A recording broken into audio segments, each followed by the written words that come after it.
Welcome back, Albayanong Bateño, at nandito tayo para sa panibagong music video reaction. At ngayon nga, bibigyan natin ng video reaction ang kanta ni Maki na Kahel na Langit, no? Ito yung live performance niya sa at the Kusikov, no? Live performance, no? Siyempre, first time kong mapapakinggan to si Maki, no?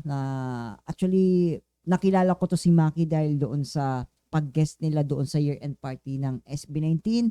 And then, nagtingin-tingin ako about sa song ni Maki. And then, syempre, ito yung nakikita kong once na napakinggan ko to. And then, syempre, parang naengganyo akong pakinggan yung iba pang kanta ni Maki. No? So, yon.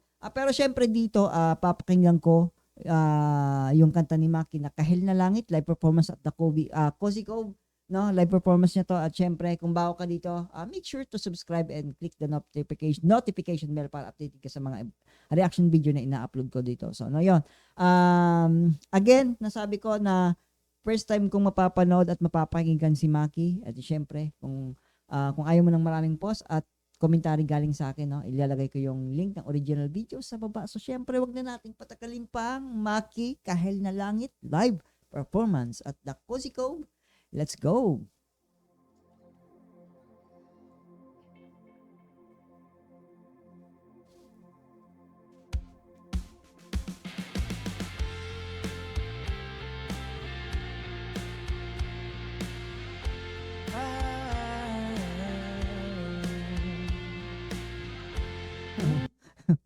Parang kawawa masyado si Maki sa suot niya, no? Ilang daga ang may galit sa'yo, Maki boy. Grabe yung suot mo, no? No? Galit na galit. Siguro yung daga sa cabinet ni Maki boy, no?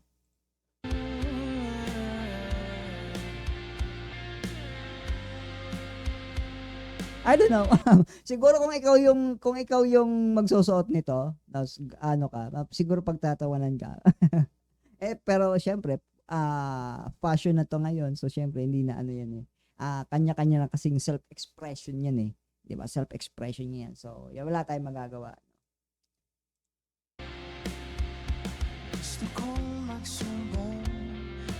And itong magandang part dito sa part ng song na to, no?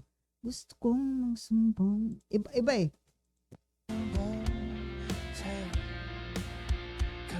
Pagod na ako. Tama pa bang init ng yakap mo ang hinahanap ko? Yo, imagine na ganito yung tugtugan mo, pampatulog, man. Especially yung studio version kasi napakinggan ko na rin yun. No, although hindi ko siya masyadong binibigyan pa ng breakdown, pero dito check natin yung breakdown, tamang breakdown dito. Init ng yakap mo ang hinahanap ko. Minsan gusto ko tumawag sa'yo para nang marinig ko ang boses mo. Malinaw ba kapag nakangiti ako, hinahanap ko ang sa'yo. Kahit hindi na kita nakikita. Yo, man. Sobrang ganda niya lang na pakinggan.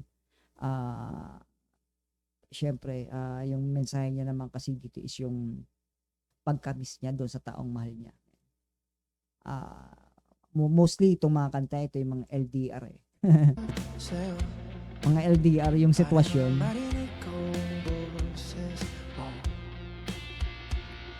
Malinaw ba kapag nakangiti ako, hinahanap ko ang sa'yo. Kahit hindi na kita nakikita, kahit lumipas man ilang dekada, kahit napado na hinahanap ng iyong mga mata, hanggang may kahel na ngayon, may isip kita. Yeah. Man, ito yung dedication mo sa isang tao, no, na kahit hindi kayo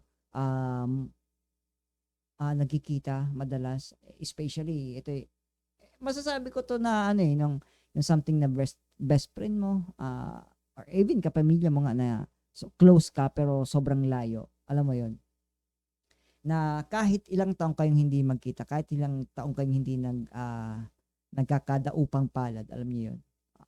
Basta, yun nga, yung tatawag ka, mag-video call, di ba? Minsan talaga okay na yun eh. Kasi minsan talaga hindi naman talaga pwedeng dahil sobrang layo, regular kayong magkikita physically, di ba? Hanggang may kahel na langit, nainis kita.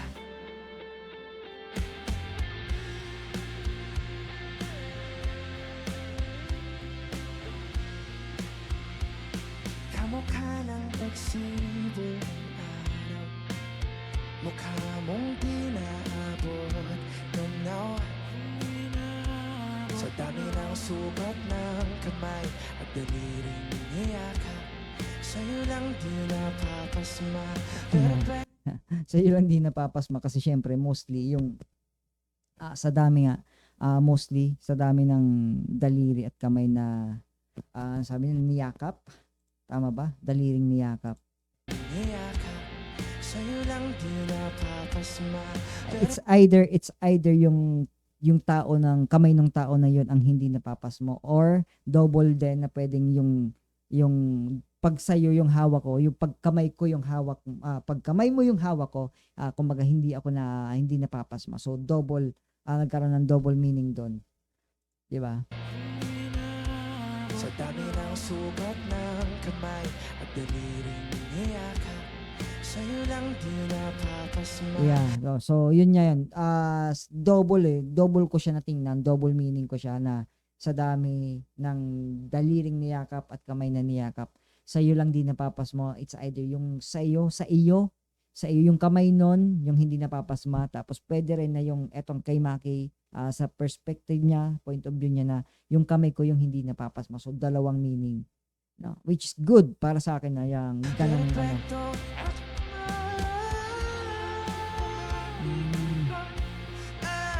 Kahit lumipas man ilang dekada. Saka yung boses din talaga ni Maki, no?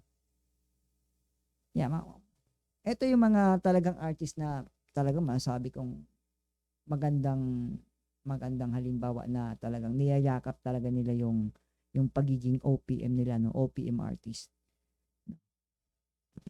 Kakaiba, talagang masasabi mong Pinoy na Pinoy, no?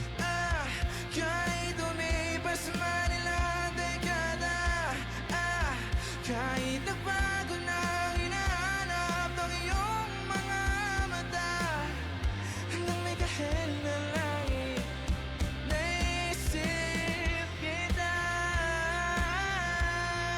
So, meaning lang nun, no? Every time, always, forever, kasi hindi naman nawawala yung kahil na langit. Everyday, gabi, mawawala yung blue, asul na langit, kahil na langit, pero lagi naman yung araw-araw, kumbaga ibig sabihin yun, iniibig sabihin ni Maki dito na araw-araw kitang naiisip, no? Araw-araw kitang naisip kasi everyday blue ang langit, kahil ang langit. Kumbaga, ano yun kumbaga metaphorical na salita. Hindi niya literal na sinabing araw-araw, pero may yung ano mo yun, poetry kasi.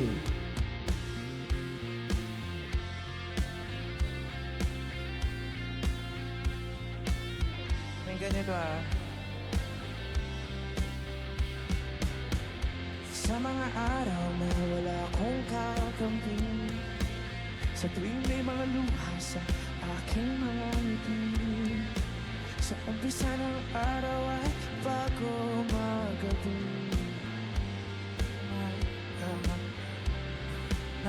at sa darating na panahon, nasa ilalim ako ng lupa, at pag binuod na ang puso at utak, ang makikita na ikaw.